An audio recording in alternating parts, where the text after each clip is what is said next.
맹인 거지 바디메오 고침 사건은 마가복음에 기록된 마지막 치유 사건입니다. 마가복음은 크게 셋으로 구분할 수 있습니다. 그 중에서 마가복음 8장 22절에서부터 오늘 본문인 10장 52절까지가 마가복음의 이제 두 번째 파트, 2막이라, 영국을 하면 2막이라고 할 수 있습니다. 바디메오 사건은 예루살렘 입성 전의 마지막 사건입니다. 마지막 마가복음의 2막은 8장인데요. 8장 한번 볼까요? 8장에 가서 보시면은 8장 22절부터 여러분 성경책으로 보면 8장 22절부터가 마가복음의 두 번째 파트라고 이렇게 생각하시면 됩니다. 그러니까 마가복음의 그 8장 22절에 보면 벳세다에서 맹인을 고친 사건으로 그러니까 마가복음 전체의 2막이 시작을 하는 거예요. 그리고 오늘 10장에서 거지맹인 마찬가지로 바디메오의 고침 사건으로 끝나는 구조. 그러니까 마가복음의 두 번째 파트 2막은 맹인을 벳세다에서 고치는 사건으로 시작해서 여리고에서 바디메오를 고치는 사건으로 끝이 난다. 이걸 뭐라고 했죠? 시작과 끝이 동일한 거.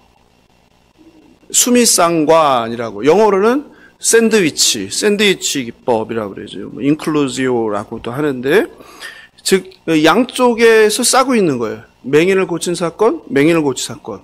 마가복음의 2막 전체가 맹인을 고친 사건으로 시작해서 맹인을 고친 사건으로 끝난다. 그럼 양쪽을 빵이 싸고 있으면 뭐가 중요해요? 빵보다 더 중요한 게 뭐예요? 속이죠. 그 속의 내용이 무엇이냐가 핵심이죠. 그죠? 그 속의 내용이 어떤 거였습니까? 실패하는 제자들이 반복해서 실패하는 거죠. 그러니까 영적으로 눈먼 제자들. 이해가 되시죠? 마가복음 2막의 시작과 끝은 뭐예요? 육신의 눈이 멀었지만 눈을 뜨게 되는 사건, 기적. 그리고 마가복음의 가운데는 뭐예요? 영적은 눈은 떴으나 영적으로 보지 못하는 누구? 제자들의 반복된 사건. 기가 막히죠? 마가는 이런 면에서 어떤 사람이에요? 탁월한 저자죠. 우리가 마가복음은 거칠다, 보통, 그리고 헬라어의 수준이 낮다, 뭐 이렇게 얘기하는데, 구성에 있어서만큼은 마가처럼 탁월한 사람이 없어요. 정말 글을 이렇게 읽다 보면 이게 정말 탁월함이 느껴져요, 여러분. 그냥 글을 막 쓰는 게 아니에요. 머릿속으로 엄청 고민하면서 어떻게 하면 독자들에게 예수님의 말씀을 전할 것인가 생각하면서 고민하면서 쓴 거예요. 그래서 오늘 사건은 바로 마가복음의 2막의 마지막 사건인 맹인 바디메오가 고침을 받는 사건이죠. 이 샌드위치 구조는 고대 사회에서 대표적인 글쓰기 방법이었어요. 맹인이 눈을 뜨는 두 사건을 그 마가복음 2막의 시작과 끝에 배치하고 그 중간에 실패하는 제자들을 놓음으로써 그 두 사건을 대조하는 거죠. 그래서 우리에게 교훈하는 거죠. 오늘 사건의 배경은 어디입니까? 여리고죠. 여리고에 도착했다가 떠나시는 길이에요. 46절이죠. 그들이 여리고에 이르렀더니 예수께서 제자들과 허다한 무리와 함께 여리고에서 나가실 때에 디메오의 아들인 맹인 거지 바디메오가 길가에 앉았다가 이렇게 배경이 나오죠. 여리고는 예루살렘 북쪽으로 30여 킬로미터 위치한 사막에 있는 오아시스입니다. 한번 사진을 볼까요? 그래서 여리고를 종려도시라고 이렇게 불렀어요. 왜 종려라고 불렀어요? 종려도시라고? 종려나무가 많은 거죠. 그러니까는 보기에도 사막 한가운데 저런 종려나무가 가득한 도시가 있으니 어떤 곳이라는 걸 우리가 짐작할 수 있겠어요? 사람이 살기 좋은 곳, 기후가 좋은 곳, 이런 거를 우리가 생각할 수 있겠지요. 그래서 여리고는 겨울이 춥지 않습니다. 그래서 종려나무가 잘 자라서 종려나무 도시라고 불립니다. 예루살렘에서의 거리는 거리상은 이게 멀지 않죠. 30여 킬로 정도니까 걸어서 보통 8시간 거리. 걸으면 빠른 사람은 6시간도 가능하겠지만, 이 여리고라는 도시는 세계에서 가장 오래된 그 도시 중에 하나로 9,000년 전부터 사람들이 정착해서 살고 있었습니다. 근데 이 여리고라는 도시의 특징은 우리가 이렇게 해발이라고 하잖아요. 지표면에 바다 해수면에 밑으로 지하 200m, 220m. 그러니까 바다, 보면 저 파란 선이 바다예요. 그죠? 파란 선이 바다죠? 예. 그래서 바다 밑에, 바다 해수면 밑에 220m. 그러니까 지구상에서 더 깊은 곳에 있는 도시가 있는지 모르지만 굉장히 바다 밑에 깊이 있는 위치에 한 도시다. 그러니까 해발 마이너스 220m에 있는 도시다. 여리고가. 그리고 반면에 예루살렘은 얼마에 있어요? 이게 뭐 학자마다 달라요. 745m라고 하는 사람이 있고 770m라고 하는 사람이 있는데 해발 745m의 예루살렘 성전이 있다고 했을 때 그러면 여리고에서 예루살렘까지 올라가는 길은 거리는 짧지만 어떤 길이에요? 쉽지 않은 길이죠. 높이가 얼마가 되는 거예요? 1000m가 넘죠. 1025m죠. 그러니까 1025m나 되는 높은 산을 올라가는 것. 그러니까 뭘 알 수 있어요? 우리 예루살렘이라는 곳이 어떤 곳이다? 난공불락의 성이라는 걸 알 수 있죠. 그러니까 외세가 예루살렘을 점령하기가 정말 힘든 곳이라는 거예요. 그죠? 그러니까 여리고에서부터 이렇게 계속 올라가는. 우리가 주로 이제 여리고는 뭐로 유명하니까 누가복음에서 굉장히 유명하죠. 선한 사마리아인의 비유에서. 그죠? 강도가 어디에 있어요? 저 길에 숨어 있는 거죠. 보세요. 이렇게 산길을 비탈을 골짜기 지나서 이렇게 내려오니까 얼마나 힘들겠어요? 위험하겠어요? 그리고 여리고는 어떤 곳이에요? 기후가 좋아요. 그죠? 그러니까 누가 많이 살겠어요? 예, 부자들이 많이 살죠. 예, 그리고 상업적으로 이제 교통의 요지예요. 그러니까 무역상들이 물품을 수입해서 여리고에서 이제 머무는 곳이에요. 그러니까 돈 많은 사람들이 많이 다니는 곳이니까 여리고로 가는 길에 항상 강도떼가 숨어서 그 부자들을 습격하려고 기다리던 그런 곳이죠. 1년에 한 번 6월절인데요. 이때는 그 순례자들이 전국에서 이제 몰려들어서 요세푸스에 따르면 6월절 동안 그 예루살렘의 인구가 보통 때보다 몇 배 늘어서 270만 명. 그 당시에. 대단하죠. 그 작은 도시에, 작은 성에, 산꼭대기에 270만 명이 모여들었다는 거예요. 그 많은 사람들이 어디를 주로 거쳐가는 거예요? 여리고를 거쳐가는 거죠. 그죠? 이게 지금 우리가 지금 그 현장에 있는 거예요. 제가 이게 사복음서를 보면서 이제 다른 점들을 여러분에게 말씀하는데요. 이, 맹인, 바디메오의 사건도 이제 다른 복음서에 이제 등장을 하죠. 다른 복음서에 보면은, 마태복음을 보면요, 어떻게 나오냐면은, 그 맹인이 몇 명이에요? 마태복음은 맹인이 2명으로 나오거든요. 그죠? 예. 근데, 지금 우리가 살펴보는 마가복음은 바디메오 1명이에요. 이런 차이점도 있죠. 그죠? 그리고 오늘 그 본문을 보면은 이 맹인을 자세하게 묘사하는데, 다른 본문에서는 그냥 맹인 바디메오인데, 오늘 본문에는 다른 말이 하나 더 붙죠. 뭐가 붙었습니까? 맹인, 거지, 바디메오 이렇게 하죠. 맹인, 거지, 바디메오. 그리고 또 그것도 부족해서 한 번 더 설명을 해요. 뭐라고 설명합니까? 디메오의 아들. 디메오의 아들 바디메오. 그러니까 바디메오의 이름의 뜻은 뭐예요? 디메오의 아들이 되는 거죠. 네. 그래서 일부 학자들은 이건 이름이 아니다 이렇게 주장하는 사람들도 있습니다. 여기 바디메오에서 이게 바르라고 하는데 바르는 아람어로 아들이란 뜻이에요. 그러니까 디메오의 아들 바디메오다 이런 얘기죠. 어쨌든 바디메오를 이름이라고 했을 때 굉장히 독특한 것은 마가복음에서 예수님께서 많은 병자들을 고치시고 귀신을 쫓잖아요. 그런데 그 고침을 받는 사람들의 이름이 나올까요? 안 나올까요? 안 나와요. 수로보니게 여인 그렇게 하죠. 그죠? 한 중풍병자 그러죠. 나병 환자 이렇게 하죠. 이름이 안 나와요. 근데 유일하게 고침을 받고 이름이 나온 사람은 누구다? 바디메오. 굉장히 특별하다. 굉장히 특별해요. 근데 바디메오, 디메오의 아들. 그래서 학자들은 이 디메오가 아마도 초대교회의 어떤 사람이었을 것이다? 누구나 알만한 사람이 되었을 것이다. 이렇게 생각해요. 그래서 마가는 바디메오, 디메오의 아들 바디메오 이렇게 설명하고 소개하고 있다라고도 말합니다.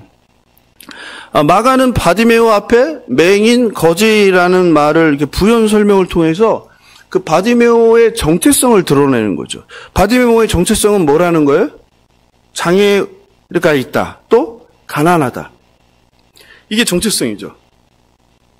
바디메오는 가난해서 길에서 구걸해야 먹고 살 수 있는 거예요. 게다가 앞을 보지 못하는 신체적 장애가 있다는 거예요. 고대 사회에서는 건강하고 부는 뭐의 결과예요? 예? 예, 신의 축복이라고 믿었어요. 반대로 건강하지 않고 가난은 뭐예요? 신의 저주라고 생각을 했어요. 그런 사회 속에서 1세기 고대 사회에서 그럼 바디메오는 어떤 사람이 되는 거예요? 몸이 불편해서 심판받았는데 또 가난까지 해서 더 심판받은 존재죠. 그러니까 비천한 존재라는 거죠. 그러므로 거지 맹인 바디메오란 소개에는 가난이라는 것은 사회적으로 배제되었다는 뜻이 되는 거예요. 또 맹인이라는 것은 종교적으로도 배제된 존재라는 거예요. 보잘것없는 존재라는 거예요. 소망 없는 존재라는 것이 부정한 존재라는 것을 의미해요. 실제로 당시 새 언약의 공동체가 이제 쿰난 공동체, 우리가 쿰난 공동체 얘기 이제 많이 들어보셨죠?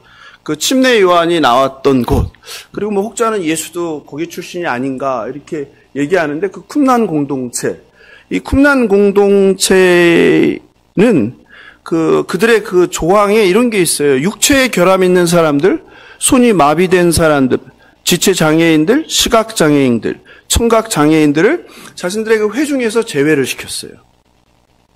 이런 점에서 보면 참 우리가 쿰난 공동체가 대단한 공동체, 말씀과 기도에만 전무하고 검소하고 하나님 뜻에 순종하는 그런 공동체잖아요. 상상하기도 힘들 정도로.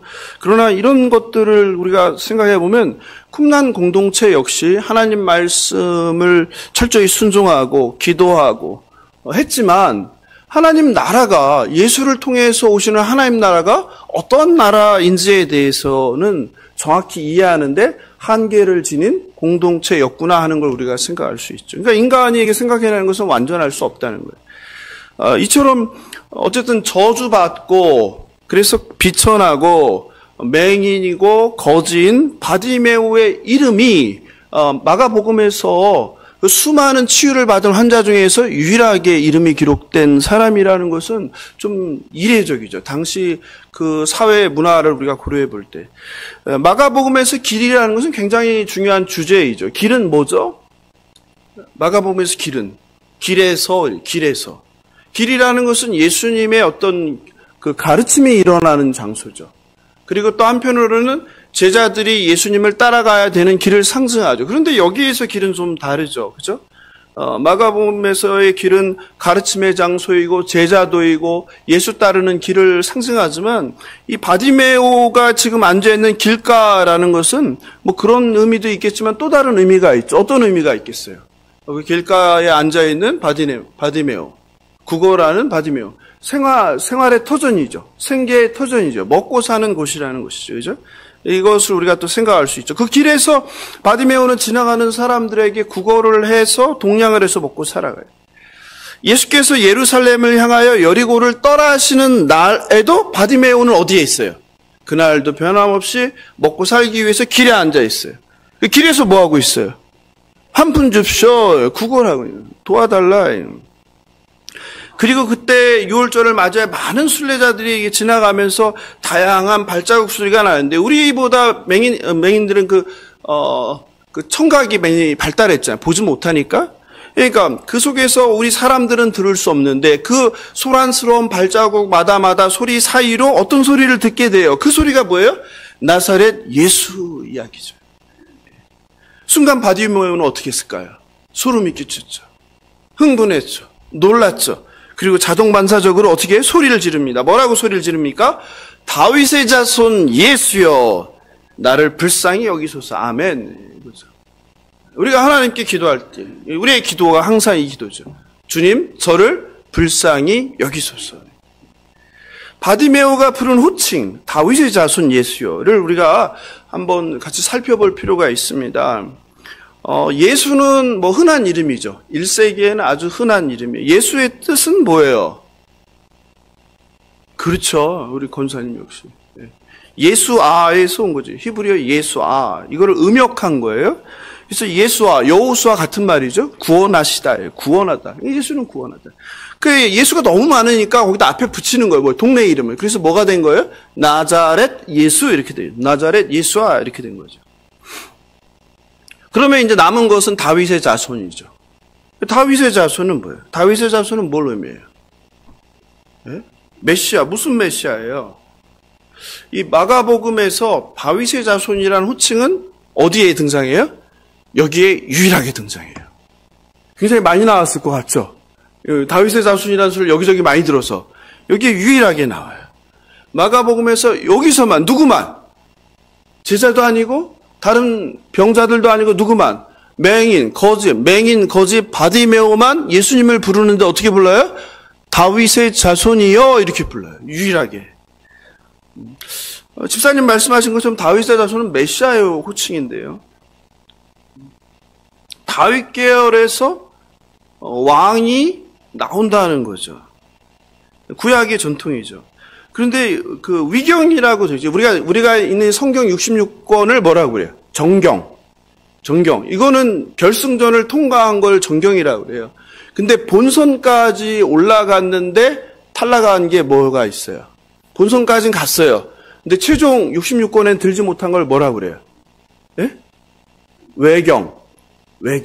그리고 예선전에도 못 든 거를 위경 이렇게 해야죠. 근데 당시에 이제 위경 중에 하나인 솔로몬의 시편 17편 21절에 이런 게 나옵니다. 한번 들어보세요.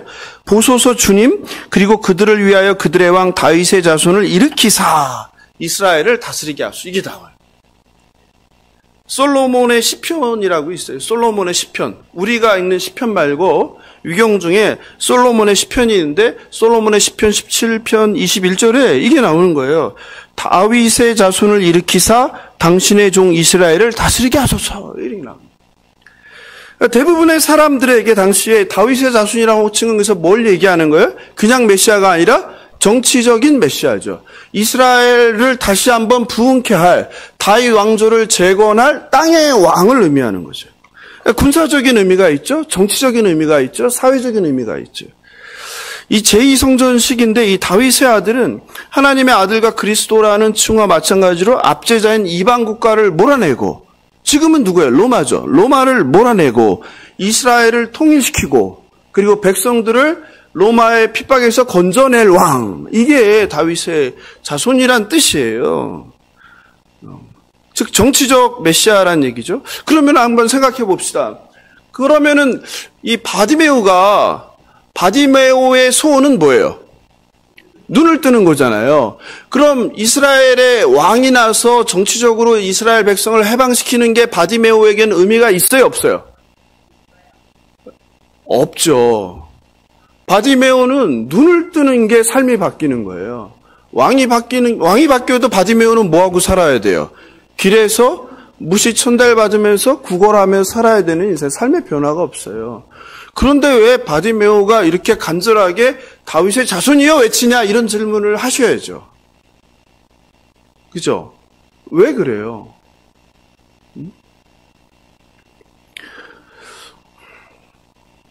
맹인 바디메오가 생각하는 다윗의 혈통인 메시아는 단순히 정치적 메시아가 아니라는 거죠. 이 바디메오가 소망하는 이 메시아, 바디메오가 부른, 그래서 많은 학자들은 다윗의 자손이라는 호칭을 바디메오가 몰라서 잘못 불렀다 하는 거예요. 근데 저는 그렇게 생각을 안 하는 거죠. 바디메오가 잘못 알고 잘못 부른 게 아니라 바디메오에게는 누가? 다윗의 자손이라는 이 속에 뭐가 담긴 거예요? 단순한 이 땅의 왕뿐만 아니라 뭐 할 수 있는 사람? 정말 병도 고치고 모든 일을 할 수 있는 구약 성서에서 예언된 종말론적 목자의 왕, 메시아를 뜻하는 거다. 그래야지 바디메오에게 소망이 있는 거 아니에요? 그래야지 그 상황에서 일어나서 소리쳐서 누가 뭐라고 하든 다윗의 자손 나사렛 예수여 부를 수 있는 거 아니에요? 그렇잖아요. 아니면 이 바디메오가 이스라엘의 왕을 뭐 그렇게 고대할 일이 뭐가 있겠어요? 자신의 삶에 아무런 변화가 없을 텐데, 그죠?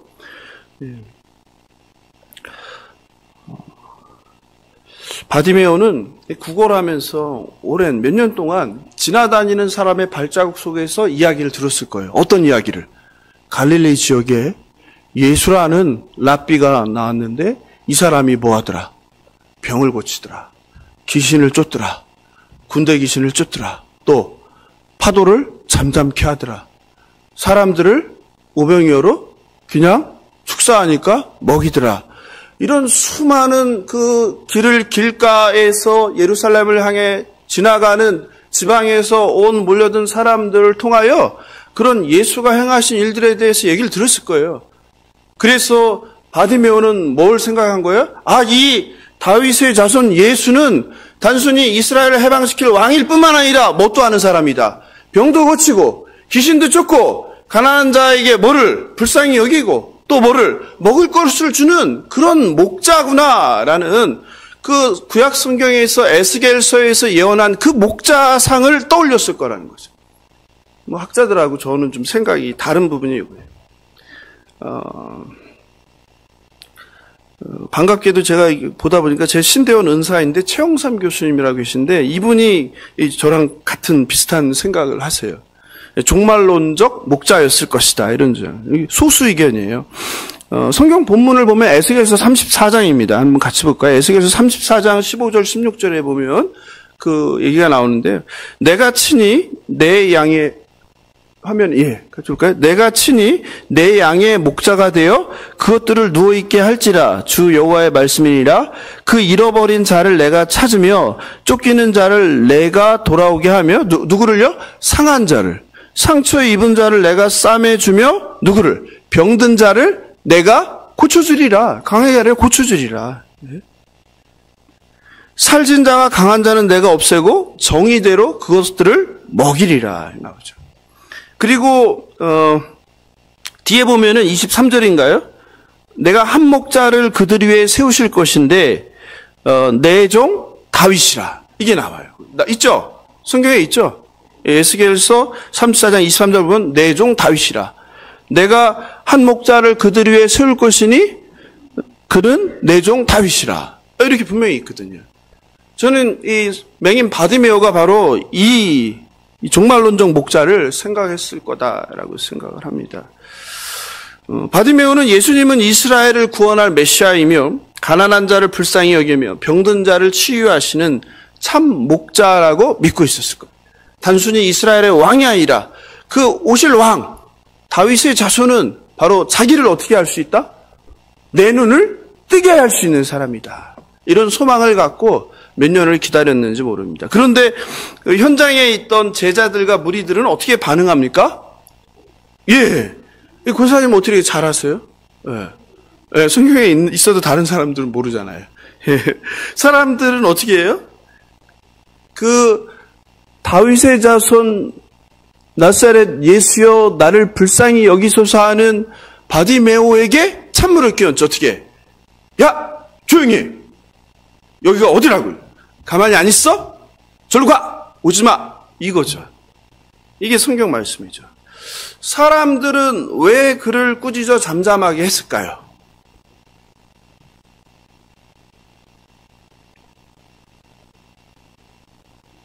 집사님 왜 그랬을까요? 왜 꾸짖어 잠잠하게 했을까요? 아마도 다윗의 자손은 어떤 의미예요? 당시 사회에서는? 정치적인 메시아죠. 그럼 지금 누가 지배하고 있어요?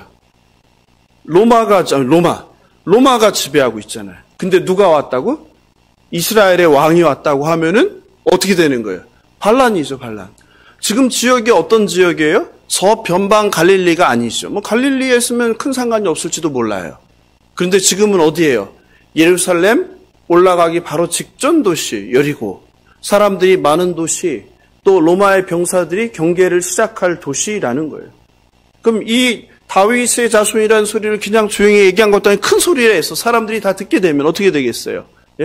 그 소리가 로마 병사에게 들어갈 것이고 그 소리가 속주를 다스리는 로마의 통치자에게 들어가면 좋을 일이 없죠.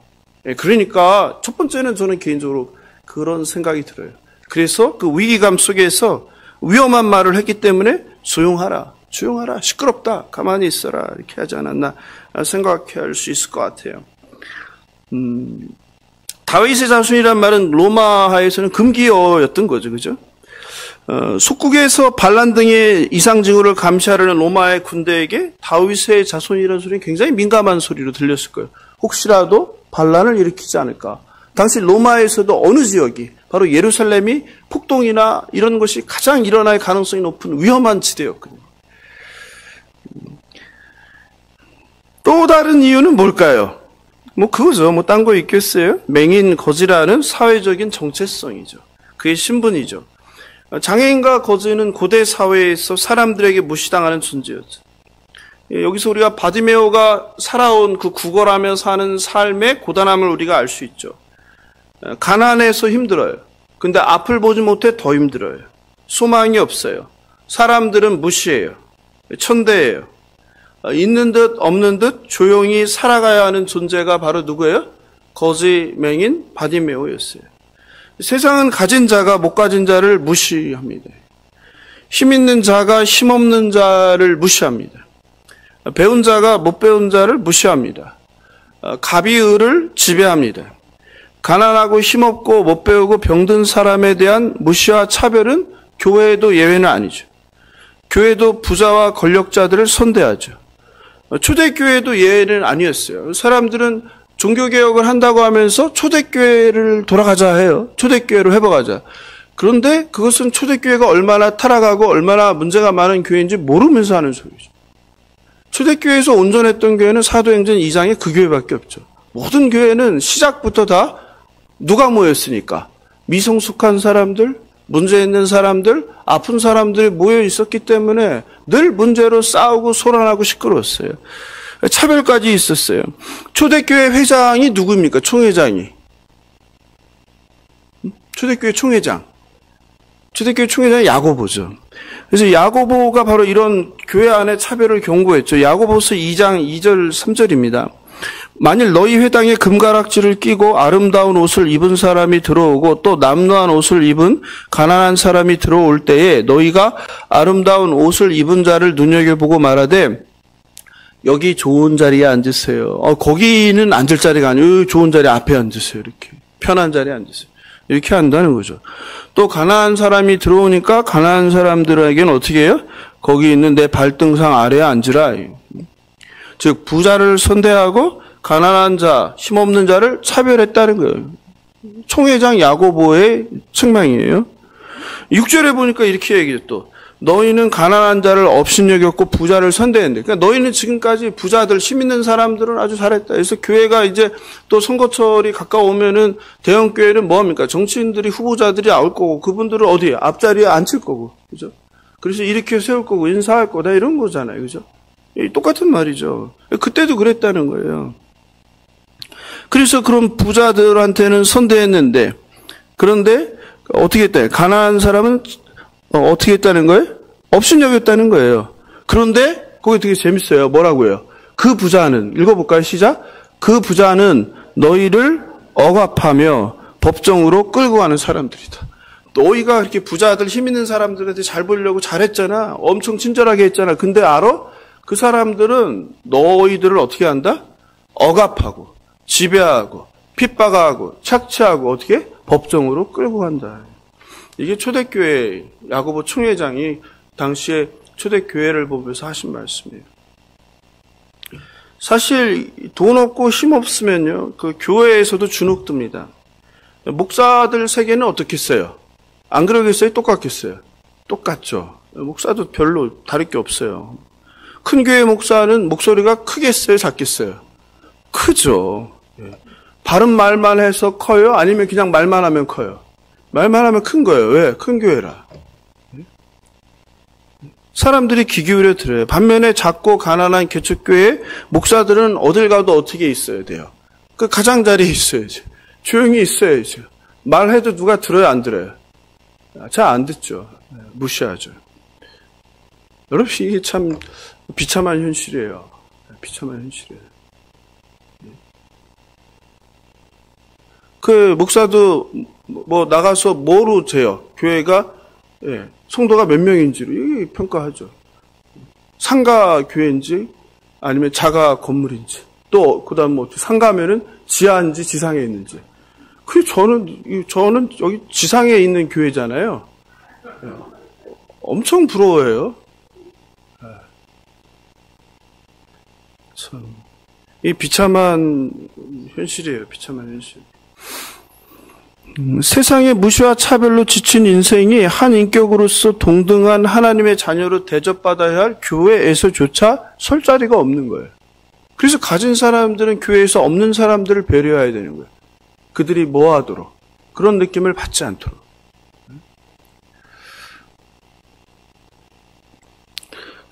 한 목사님이 그런 얘기를 하더라고요. 그래서 지방회를 개혁해야 되겠는데 자기가 개혁하고 싶은 것 중에 하나가 뭐냐면 누가 밥 사지 못하게 하겠다는 거예요. 항상 어디 가면 누가 밥 사요? 예? 여유가 있는 목사님이 살 거 아니에요. 그러면은 그렇지 않은 목사님들 맨날 뭐 해야 돼요? 맨날 얻어먹고 고맙다고 해야 되잖아요. 이러지 않아야 되겠다. 그래서 그냥 어딜 가든지 그냥 똑같이 뭐 있는 목사는 내고 없는 목사는 안 내고 그냥 그걸로 그냥 경비 써서 누구한테 눈치 볼 필요도 없고 고마울 필요도 없고 그렇게 해야 되겠다. 그런 얘기를 하더라고요. 이건 공감해요. 그러니까 교회는 그런 생각들을 해야 돼요. 그런 생각들. 예? 사회랑 세상이랑 똑같으면 안 되죠. 그죠? 달라야 되겠죠. 죄된 인간의 눈으로 사람과 세상을 바라보는 한 이러한 불의함과 불공평함, 차별과 배제는 사라지지 않을 거예요. 그럼 2000년 교회사가 그 얘기하는 거예요. 예수님께 달려나오는 바디메오를 막는 사람들을 보면서 어떤 생각이 드세요? 저는 그들을 보면서 어쩌면 나는 살면서 누군가 예수님을 간절히 찾고 부르고 만나려고 하는데 내가 멈춰! 절로 가! 막거나 방해한 적은 없나? 이런 생각을 해봤어요. 사람들이 잠잠하라 꾸짖지만 바디메오는 포기하지 않습니다. 더욱 크게 소리쳐요. 어떻게 소리칩니까? 똑같이. 다윗의 자손이여 나를 불쌍히 여기소서. 이 외침은 이 시대의 고난 가운데 살며 버티며 발버둥 치는 힘없는 사람들의 절규처럼 여겨집니다. 얼마나 많은 사람들이 이렇게 절규치는데 외면받다가 스스로 목숨을 끊습니까? 자살률 1위 자살공화국 아닙니까? 비참한 현실이죠. 누구도 관심 갖지 않은 채 그냥 소리 소문도 없이 쓸쓸하게 외롭게 고독하게 이 땅에서 마지막 삶을 다하잖아요. 예? 그런 사람들이 얼마나 많습니까? 우리에게는 그 바디메오처럼 이렇게 누군가 주님께 나아가는 길을 막을지라도 포기하지 않고 달려나가는 그런 간절함이 필요합니다. 여러분 어떠세요? 간절함이 있으십니까? 네? 한국교회는 간절함을 잃지 않았나요? 간절함. 왜? 주님 말고 다른 것들이 해결을 해주니까. 다른 게 뭐예요? 돈이죠. 주님 말고 돈이면 해결될 수 있는 게 너무 많으니까 간절하지 않은 거예요. 지금 당장 돈만 있으면 다 해결이 되니까. 왜 간절한 거예요? 내가 할 수 없으니까. 주님 말고는 할 수 없을 때 간절해지는 거잖아요. 근데 지금은 제가 알기로 뭐 눈먼 사람들도 뭐 고칠 수 있다며요? 그죠? 네? 몸에 신장이 없으면은 신장을 돈 있는 사람은 사서 바꾸면 되고, 심장이 없는 사람은 심장 또 사서 바꾸면 되고. 예? 그렇잖아요. 예? 그게 간절함이 없죠, 간절함. 우리에게 필요한 거는 간절함이 아닐까라는 생각이 들었어요. 실제로 성경은 간절하게 구하는 사람들에게 예수께서 어떻게 하십니까? 응답하시죠. 우리가 마가복음을 계속 보고 있는데요. 오늘이 27번째인가요? 계속 나오는 얘기가 바로 간절하게 주님께 간구한 사람들이에요. 마가복음 2장에서는 누가 나왔어요? 중풍병자와 4사람이 길이 막히자 포기하지 않고 옥상으로 올라가서 지붕을 뜯어서 내렸죠. 그죠? 그들을 보고 주님이 뭐라고 했어요? 그들의 믿음을 보시고. 그죠? 네. 마가복음 5장에서는 누가 나옵니까? 12의 혈루증 앓는 여인, 마찬가지 샌드위치 구조로. 그죠? 회당장 야이로 이야기가 빵으로 쌓여있고 그 가운데 속에 12의 혈루병 앓는 여인의 이야기가 나오잖아요. 거기도 뭐예요? 간절함이죠. 뭐만 해도 주님의 옷자락의 그 솔만 만져도 내가 나을 텐데 간절함이죠. 간절함이라는 거죠. 회당장 야이로의 그 간절한 청. 그래서 뭐가 병이 아니라 죽은 12살 된 딸이 살아나는 사건. 그죠? 마가복음 7장에서는 그 이방 여인인 시리아 페니키아 여인이 뭐라고 했어요? 저는 은혜를 바라지도 않아요. 어떤 은혜? 부스러기 은혜라고 그랬죠.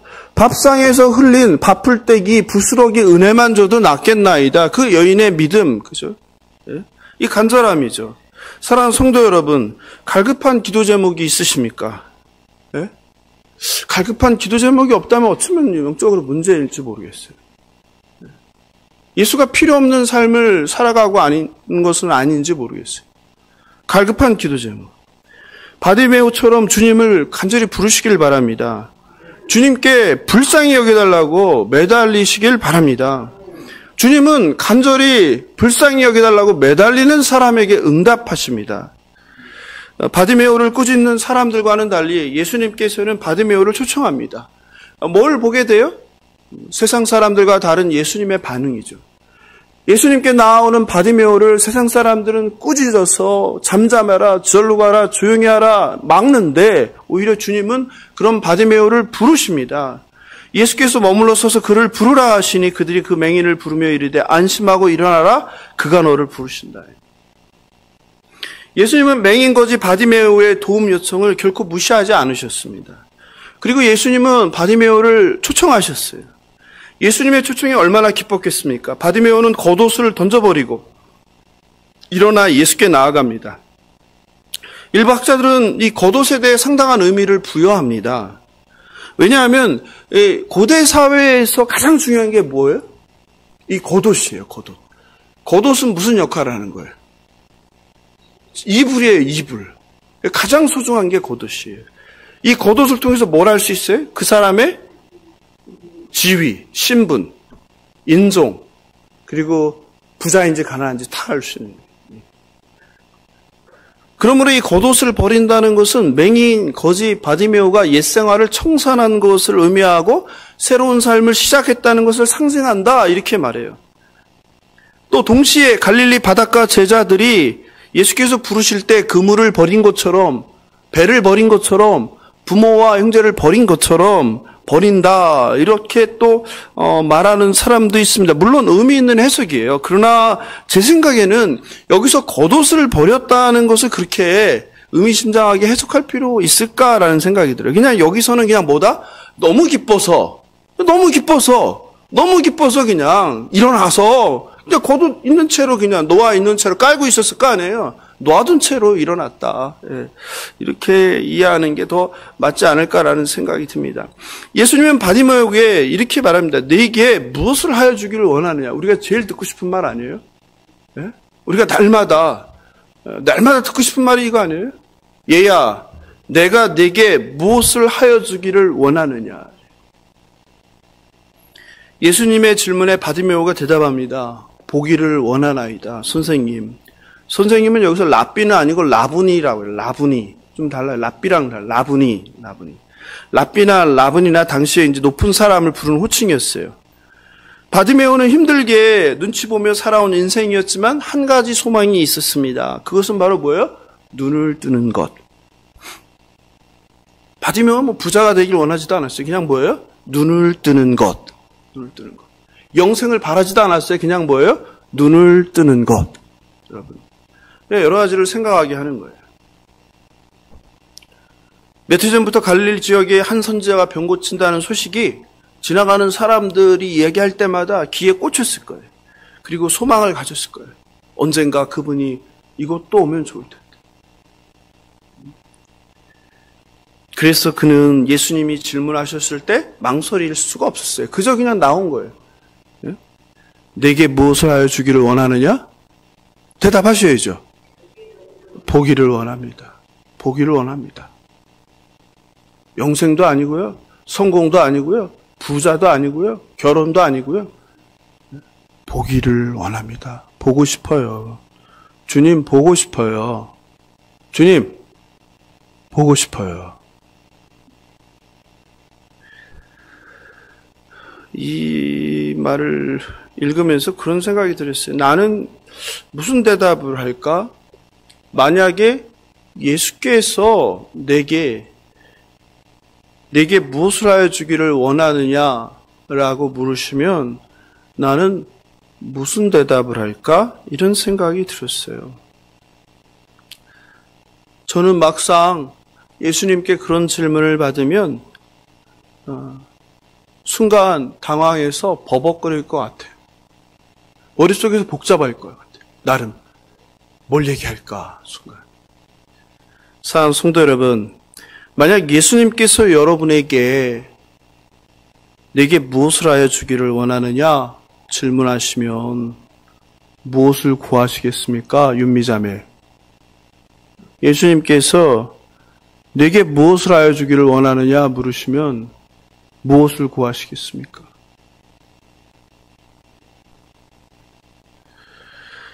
바디메오처럼 망설이지 않고 한 가지 소원을 말할 수 있는 분도 계실 거예요.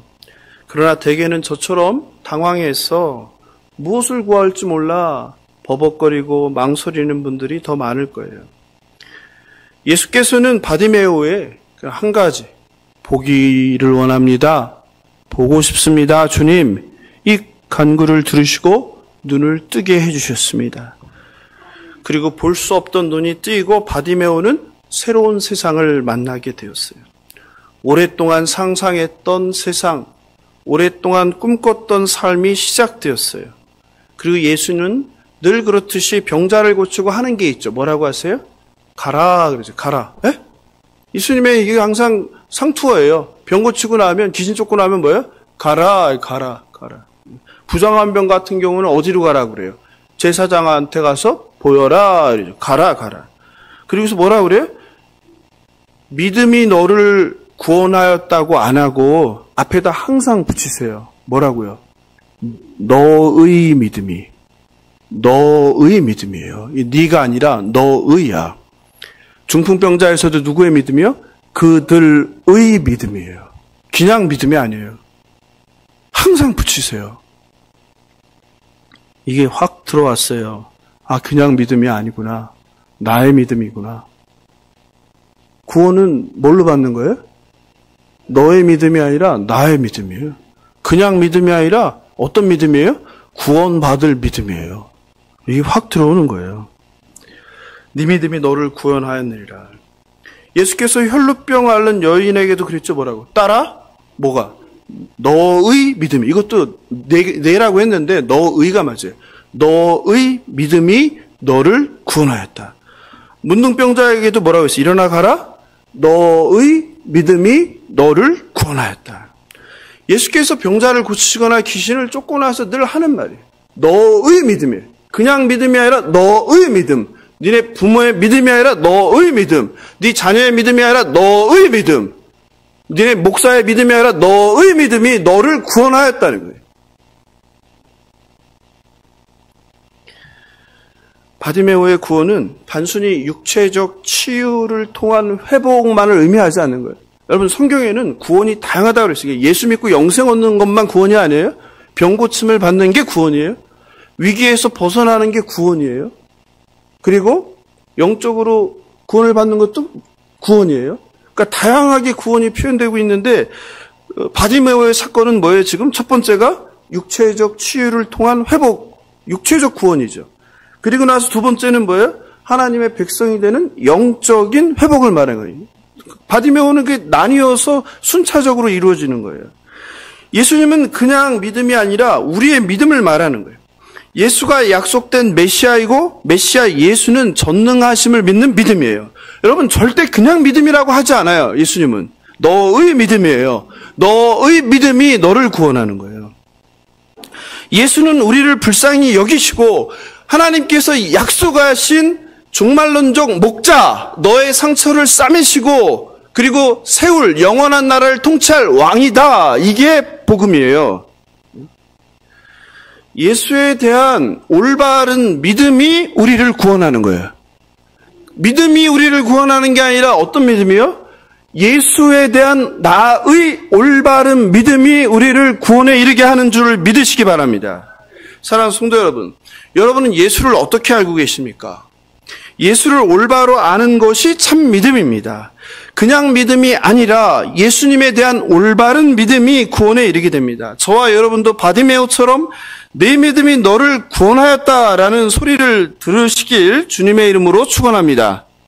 맹인거지 바디메오는 앞을 못 보며 고난 가운데 눈만 뜰 수 있다면 원 없이 하고 싶은 것을 하는 삶을 꿈꾸었을 것입니다. 그러나 바디메오가 눈을 뜨자 한 것은 무엇입니까? 자기가 맹인으로서 구걸하면서 머릿속으로 상상했던, 내가 눈만 뜨면 여길 가볼 거야.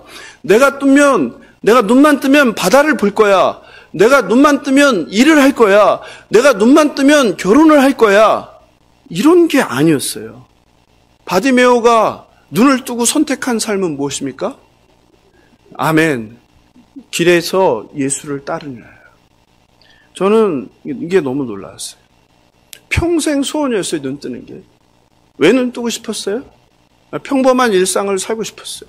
사람들을 보고, 길을 걷고, 꽃을 보고, 하늘을 보고, 바다를 보고, 인생을 나도 좀 보란듯이 결혼도 하고 재밌게 살고 싶었어요.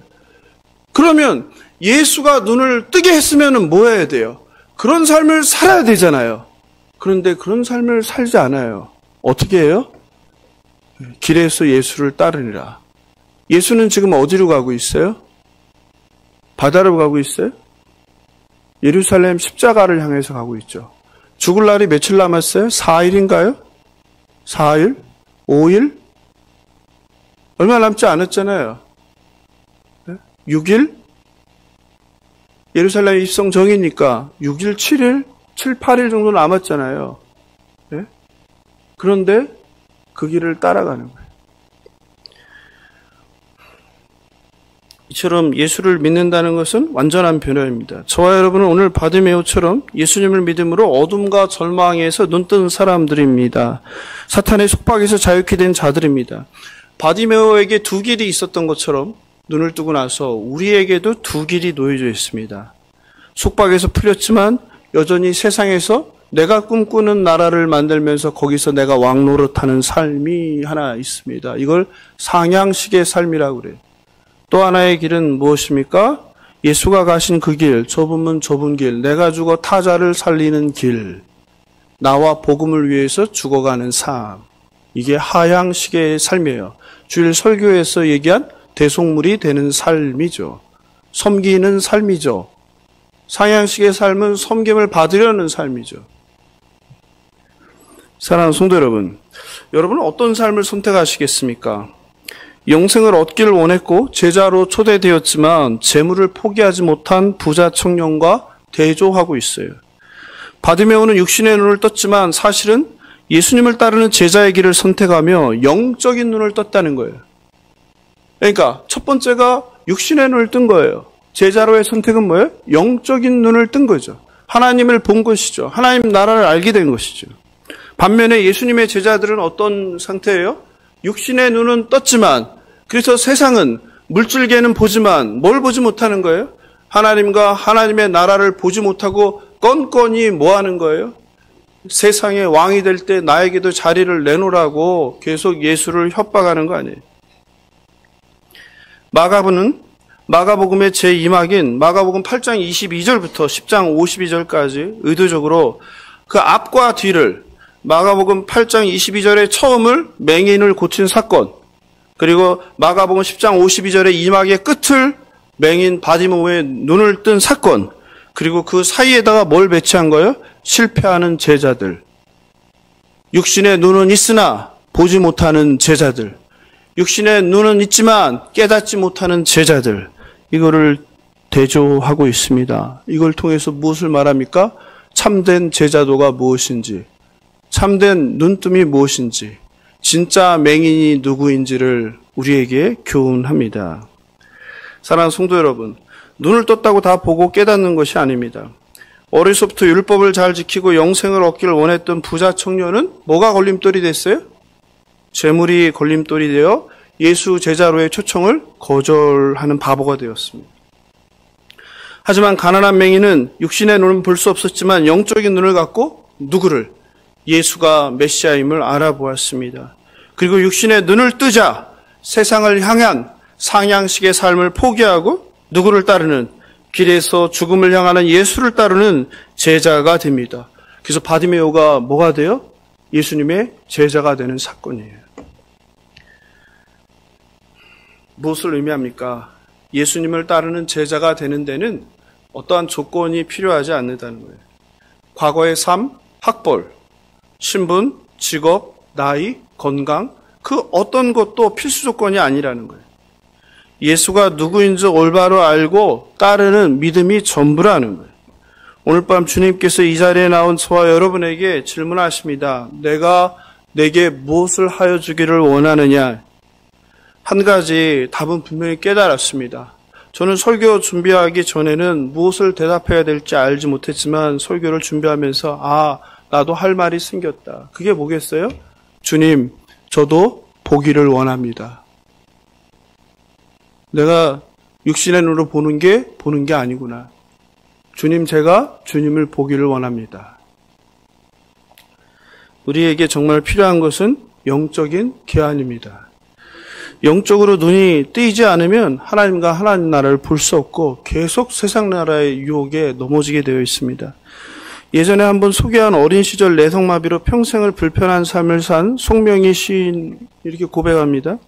나 가진 재물 없으나, 나 남이 가진 지식 없으나, 나 남에게 있는 건강이 있지 않으나, 나 남이 없는 것 있으니, 나 남이 못 본 것을 보았고, 나 남이 듣지 못한 음성 들었고, 나 남이 받지 못한 사랑 받았고, 나 남이 모르는 것 깨달았네. 그래서 공평하신 하나님. 깨닫고 나니까 나에게 이게 평생 장애라는 걸 통해서 고통스러운 삶을 살게 한 이것이 그전에는 깨닫지 못할 때는 늘 하나님을 불평하고 불만을 얘기했는데 그렇지 않다는 거예요. 나는 다른 세상의 건강한 사람들이 보지 못하는 것을 보게 되었다는 거예요. 세상에 건강한 다른 사람들이 듣지 못하는 걸 듣게 되었고 세상 사람들이 깨닫지 못하는 하나님 나라를 깨닫게 되었다는 거예요. 그래서 하나님은 공평하신 하나님이에요. 보이는 물리적 세상이 전부이냐? 그 속에 갇혀 사는 인생이 아니라 영적 각성으로 하나님의 눈으로 세상과 사람을 보고 듣고 하나님의 생각을 깨닫는 저와 여러분 되시길 바랍니다. 말씀을 마무리합니다. 베드로는 예수를 그리스도로 올바로 고백했지만 번번이 예수의 길을 막는 사탄의 역할을 했습니다. 세베대의 아들들인 이너서클 중에 둘이었던 야고보와 요한은 세 번째 순환 고지를 듣고도 주님의 오른편, 왼편을 요구합니다. 바디메오는 길에서 예수님을 다윗의 자손으로 불렀지만 눈을 뜨고 예수를 따르는 제자가 됩니다. 만약 여러분 가운데 예수를 우리 인생의 문제 해결자로만 알고 있다면 예수를 올바로 알고 있는 것이 아닙니다. 만약 여러분 가운데 예수를 위기 가운데 찾는 도우미로만 알고 있다면 올바로 아는 것이 아닙니다. 만약 여러분 가운데 예수를 위한 삶을 살기보다 예수께 늘 달라 구하기만 한다면 아니라고 부인할지라도 예수를 잘못 알고 있는 것입니다. 안타깝게도 많은 그리스도인들이 예수를 이방 종교의 신들 중에 하나로 오해합니다.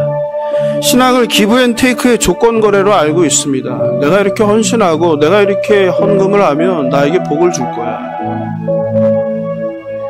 기독교는 그런 이방 종교가 아닙니다.